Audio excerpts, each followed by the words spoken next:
क्या होगा? हाँ, सब ठीक तो है ना? आप इतनी चिंता में क्यों हो जी? कुछ बुरी सूचना तो ना मिली? अब जे मत ही कहना कि जे भी मुझसे छुपाना पड़ेगा। जो भी है मुझे बताओ।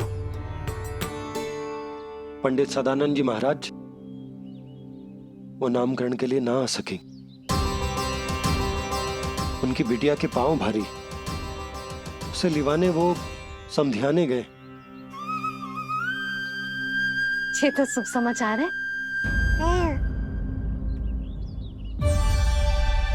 किंतु मेरे लल्ला का नामकरण अब वो सही मुहूर्त पे कैसे होगा? वही तो समझ ना आ रहा। ऐसे मन छोटा करने की आवश्यकता नहीं है मैया बाबा। आप दोनों तो स्वागत की तैयारी करो, आ रहे हैं वो।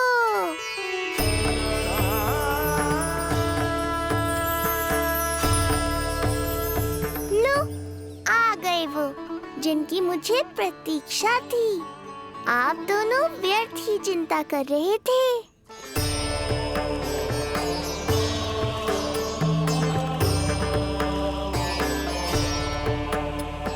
अब कौन करेगा मेरे लल्ला का नामकरण? ऋषि गर्ग, नंदराज, रानी भाभी, महान ऋषि गर्ग हमारे गांव में पधारे हैं।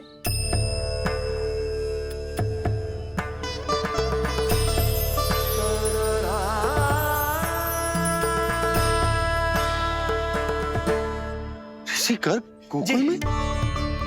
हाँ नंदराज, और कह रहे थे उन्हें यादव राज वासुदेव जी ने भेजो है रानी जी के पास। अरे तो तुम लोग खड़े खड़े क्या देख रहे हो? जाओ उनके सत्कार की तैयारी करो। जी यशोदा, उनके स्वागत की तैयारी करो। सुनो जी, वो तो यादवों के कुलगुरु है ना, रोहिणी जीजी के यहाँ आए हैं, हमारे यहाँ आएंगे। आप देखती जाओ मैया, वो सीधे हमारे घर ही आएंगे।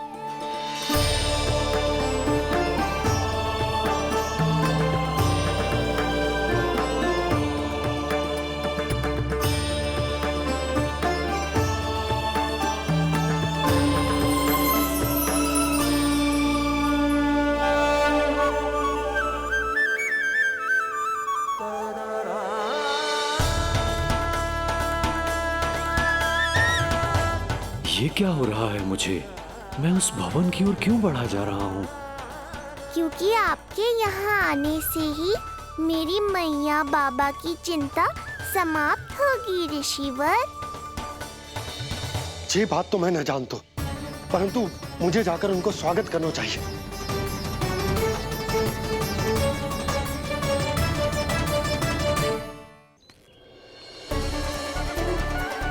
गुरुदेव, कल्याण हो। भगवान श्री नारायण के महान भक्त आज हमारे गांव में पधारे। हमारा जीवन सफल है गयो आज। वो भवन आपका है नंदराज? आपके शुभ चरण पड़ेंगे तो हमारा जय भवन पवित्र हो जाएगा। इतने बड़ी ऋषि अगर हमारे घर पधारेंगे तो हमारे तो भाग्य ही संवर जाएंगे। मैया आपके दर्शन को तरस रही है ऋषिवर। संकोच मत कीजिए, अब आ भी जाइए। पधारिए गुरुजी।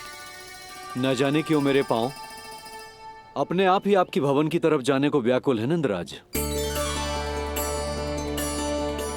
पधारिए गुरुदेव, आइए।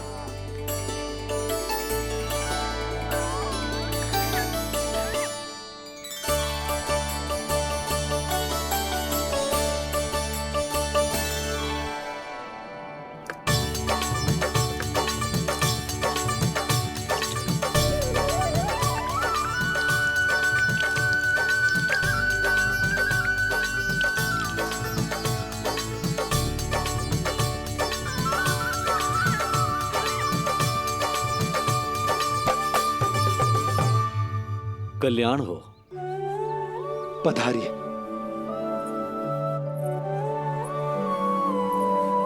आया तो था मैं रानी रोहिणी के भवन में, पर पता नहीं कैसे यहाँ खींचा चला आया। विराजिए गुरुदेव। महाराज, आप इसे भी रोहिणी जिज्जी का ही घर समझिए। मैं अब भी बुला कर लाती हूँ। महाराज, ये हमारा सौभाग्य है कि आपने यहाँ आना स्वीकार किया। कहिए, क्या सेवा करूं मैं आपकी? मुझे आपके भाई वासुदेव ने भेजा है नंदराज।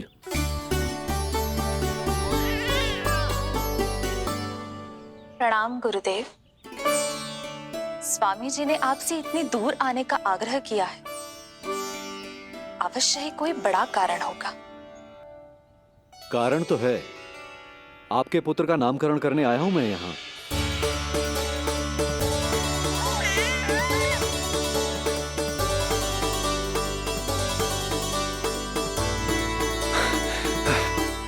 ऋषिवर, तब तो आप अत्यंत ही शुभ दिन पधारे।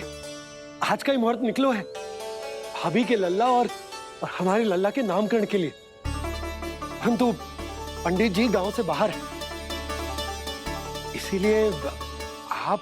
अब तो आप यहाँ आ गए हो, आप हमारे भी लल्ला का नामकरण कर दो ना। पुत्री, ये क्या कह रही हो तुम?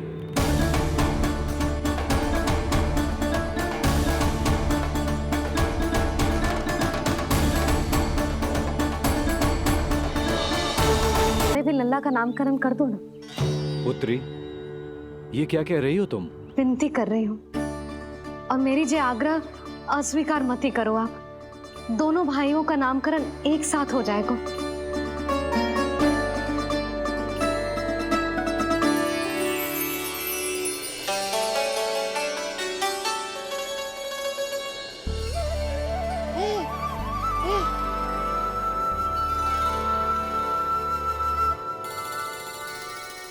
कितने प्यारे और निर्दोष बालक हैं।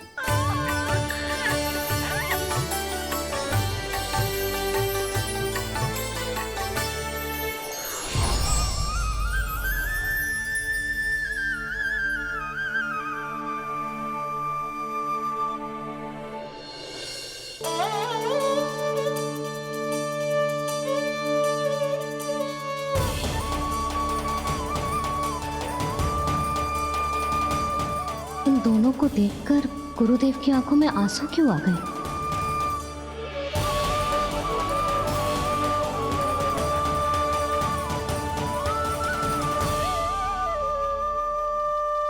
ये क्या कर रहे हैं ऋषिवर?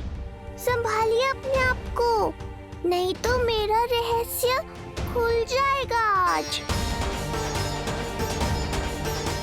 अरे ऋषिवर, हाथ मत जोड़िए। इससे पहले कि गड़बड़ हो जाए, अपनी नमस्कार मुद्रा को आशीर्वाद मुद्रा में बदल दीजिए। बात को समझिए। मैंने ये अवतार मैया और लल्ला के अद्भुत संबंध का अनुभव करने के लिए लिया है, पर आपकी भावुकता के कारण यदि मैया को मेरा सत्य पता चल गया तो ये संबंध ही बदल जाएगा।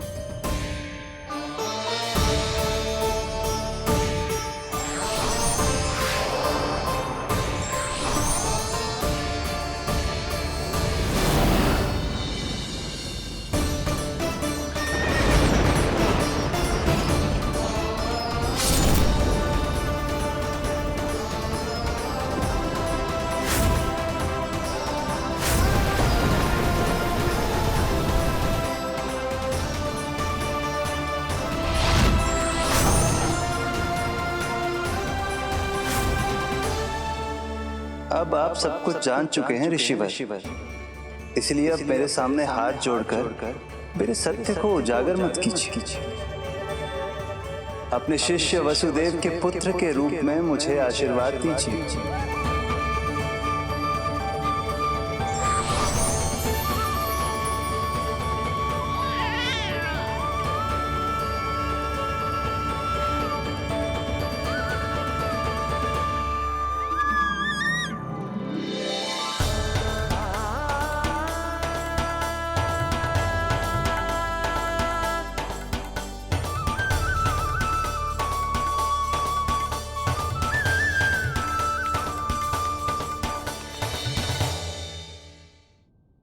ऋषिवर, आप मौन क्यों हैं? और आपकी आंखों में आंसू, सब कुछ ठीक है ना? अब तो आप हमारे लल्ला का नामकरण करोगे ना? इन दोनों का नामकरण करना मेरा सौभाग्य होगा पुत्री।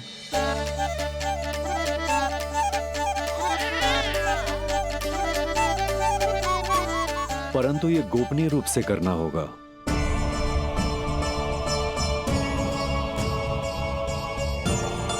अवश्य ही स्वामी का आग्रह होगा,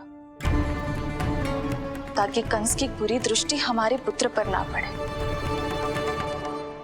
ये तो बहुत महान ऋषि हैं, इन्हें कंस के अत्याचारों के बारे में अवश्य पता होगा।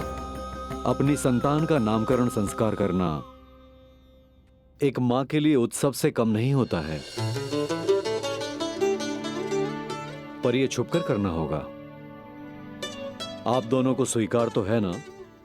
जैसी आपकी आज्ञा गुरुदेव। स्वीकार है गुरुदेव। तो फिर कहाँ करना है हमें नामकरण का प्रबंध? गुरुदेव, मंदिर सही रहेगा? उससे पवित्र स्थान तो हो ही नहीं सकता है। ऋषिवर, आप तनिक विश्राम कीजिए, हम लोग प्रबंध करते हैं। मैं कुछ समय इन बालकों के साथ व्यतीत करना चाहूंगा। ये तो इनका सौभाग्य होगा। हमें आज्ञा दीजिए।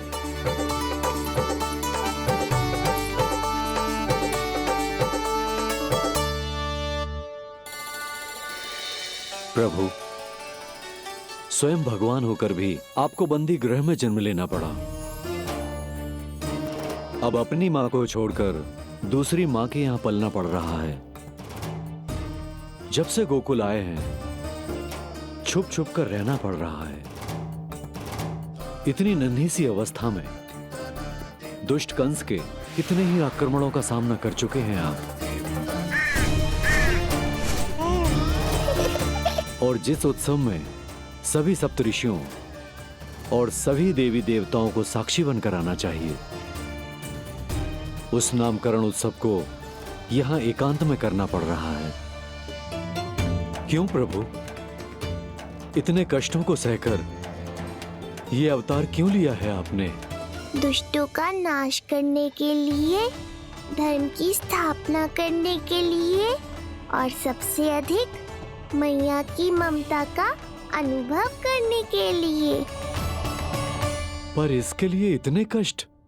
मानव जीवन लिया है तो कष्ट तो उठाने ही पड़ेंगे ऋषिवर। मानव जीवन की आंच जला रही है, फिर भी आप मुस्कुरा रहे हैं प्रभु। ये कैसा अनोखा अवतार है। आंच में जलकर भी यदि मैं नहीं मुस्कुराऊंगा तो अपने भक्तों को क्या शिक्षा दूंगा मैं? आज एक कंस का प्रकोप है, भविष्य में सहस्रों कंस होंगे और आने वाले युगों में होंगे अनगिनत कंस। उस समय मेरे भक्तों को पता होना चाहिए कि अपने कष्टों को कैसे सहना है और धर्म के पथ पर अडिग कैसे रहना है।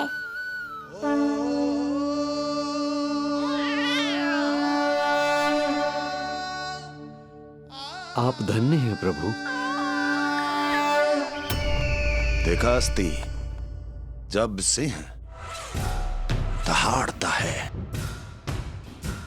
तो वन के सभी जीव जंतु इकट्ठे हो ही जाते हैं।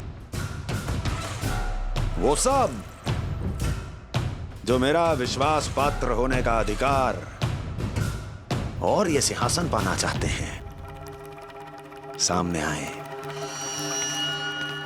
बुद्धि के बिना बल अपंग होता है महाराज, और मेरे पास बुद्धि और बल दोनों हैं। आप केवल आदेश दीजिए किसका संहार करना है।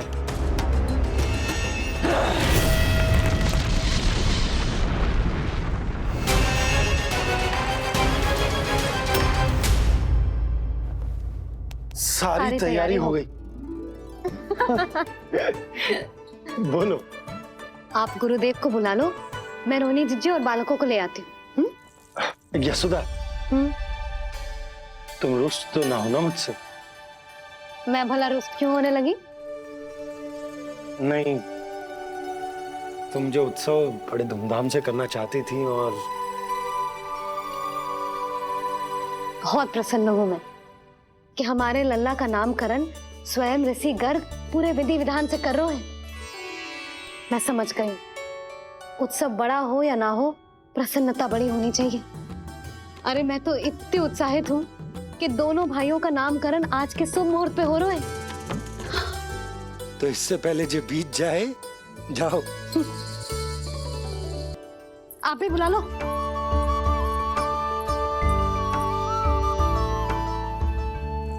यहाँ सब के सब एक से बढ़कर एक है, तो फिर अपने कार्य के लिए किसका चुनाव सबसे पहले करूं? मेरा सामर्थ्य तो आपने अभी तक देखा ही नहीं महाराज। चुटकी बजाकर शत्रुओं का विनाश कर सकता हूं मैं।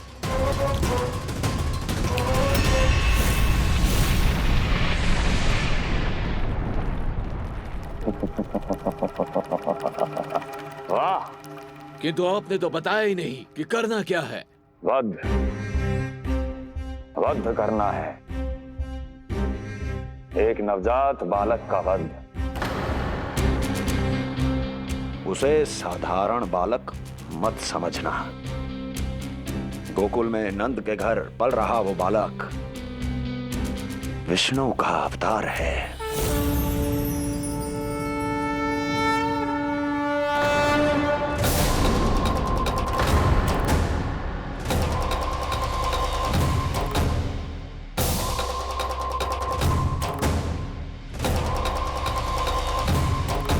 क्या हुआ?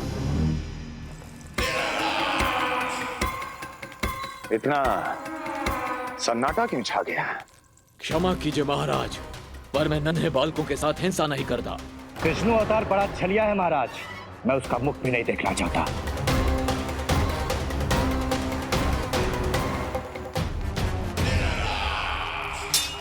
जाने दो इन्हें। वैसे भी इस सिंहासन के लिए मुझे कायरों की कोई आवश्यकता नहीं। जाने दो।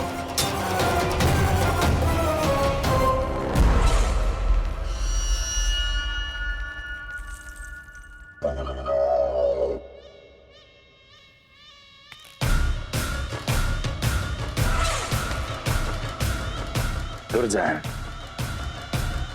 क्या कहा था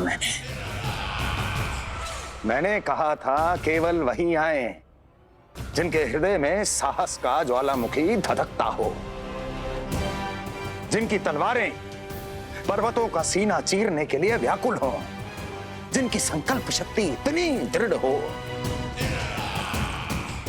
कि वो मृत्यु से टक्कर ले जाए। वही होगा इस सिंहासन का असली अधिकारी। महाराज,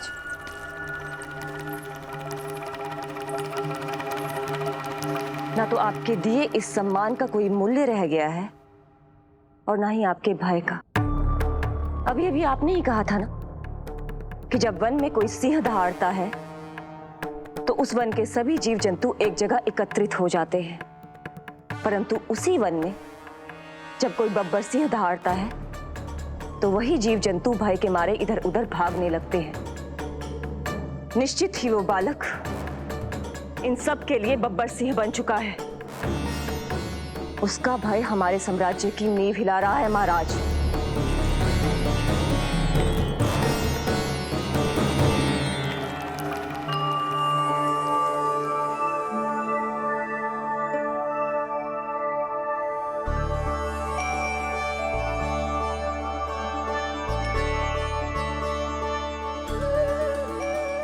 हे नारायण, मेरा मार्गदर्शन कीजिए।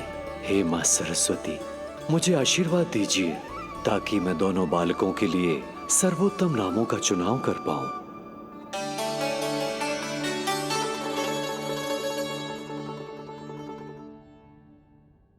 आपके पुत्र को बड़े भाई के कर्तव्य का निर्वाह करना है और इस दायित्व को प्रभु श्री राम से अच्छा किसने निभाया है? जैसा अटूट संबंध उनका अपने भाइयों के साथ था, मैं श्री नारायण से प्रार्थना करता हूं कि वैसा ही प्रेमपूर्ण संबंध इसका भी अपने छोटे भाई के साथ हो।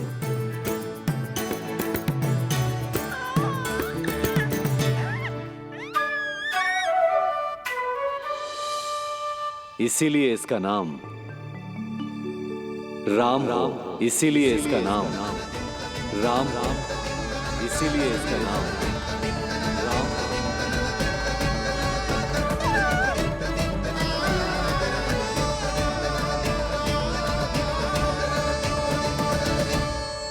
बड़े भाई में आदर्श, न्याय, संकल्प बल के साथ साथ शारीरिक बल भी होना चाहिए।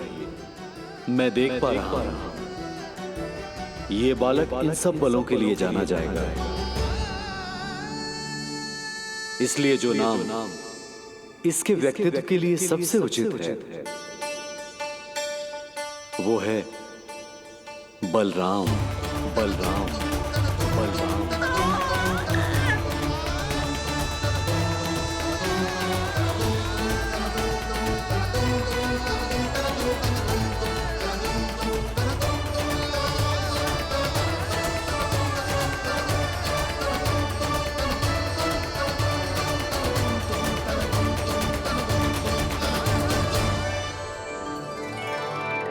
बलराम।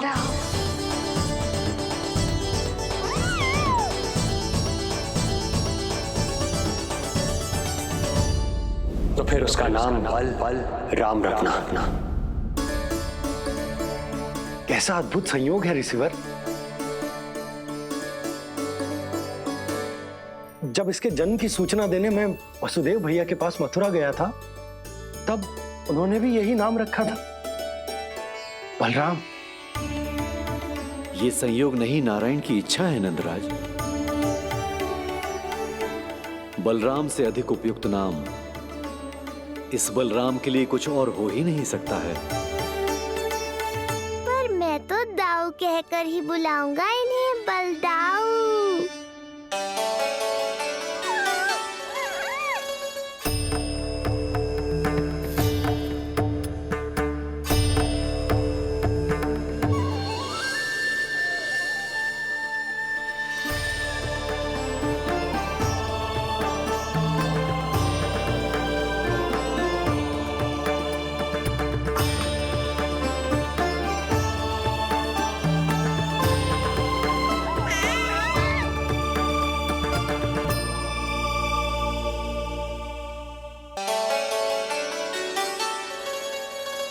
सुना पुत्र, आज से तुम्हारा नाम होगा बलराम, बलराम, बलराम।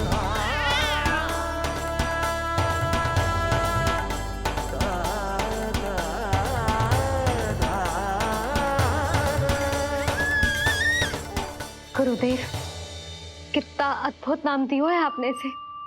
अब मेरे लल्ला को भी ऐसा ही कोई उत्तम सा नाम दे दो।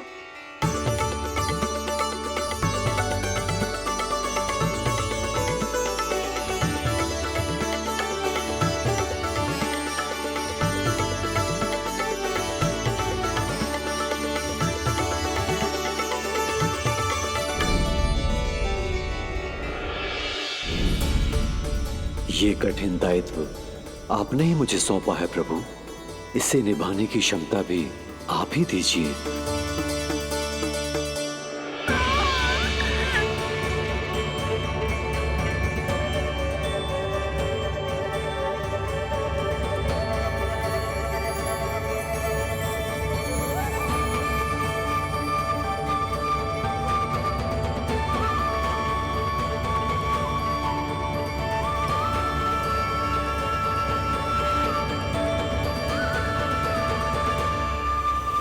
कृष्ण कृष्ण कृष्ण कृष्ण कृष्ण कृष्ण कृष्ण कृष्ण।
कृष्ण कोई साधारण शब्द नहीं है। ये अनेक विशेषताओं से भरा हुआ है। क बना है कमलकांत से, अर्थात वो जो श्रीपति विष्णु जैसा हो।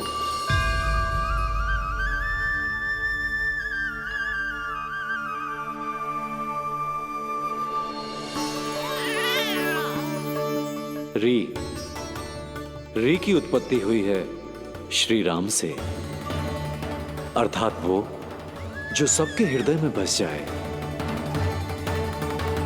श ऐश्वर्य के स्वामी विष्णु के लिए, अर्थात वो जो समृद्धि लेकर आए।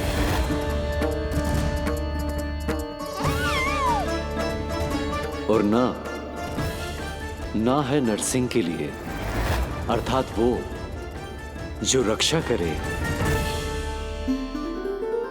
और अंत में आकार की मात्रा सूचक है अग्निदेव का, अर्थात वो जो स्वयं तप कर सबको पवित्र कर दे।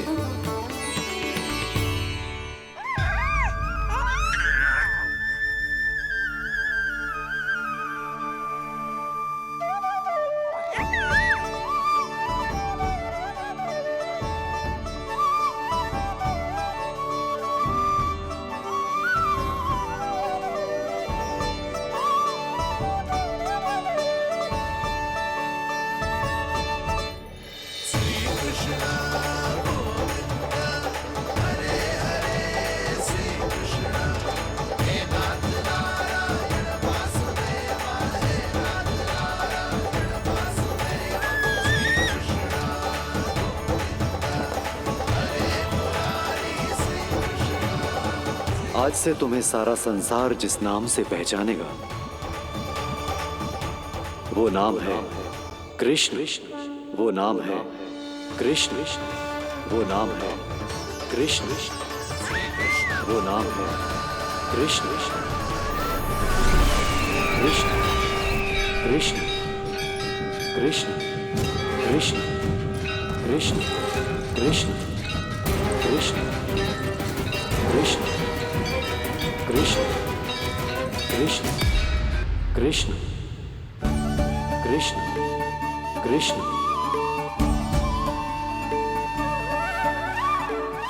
यशोमती मैया के नंद लाला, यशोमती मैया के नंद लाला। असुरी कार्य करने वालों के लिए कृष्ण नाम का अर्थ एक और भी होगा। वो घनी अंधेरी रात जिसमें इसने जन्म लिया, पर इससे जो प्रेम करते हैं उन सभी के लिए कृष्ण नाम का अर्थ होगा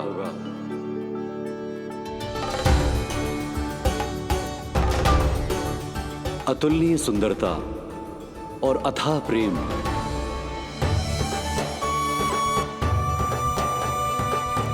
इन दोनों विशेषताओं का साक्षात स्वरूप होगा ये कृष्ण। कृष्ण कृष्ण हरे कृष्ण कृष्ण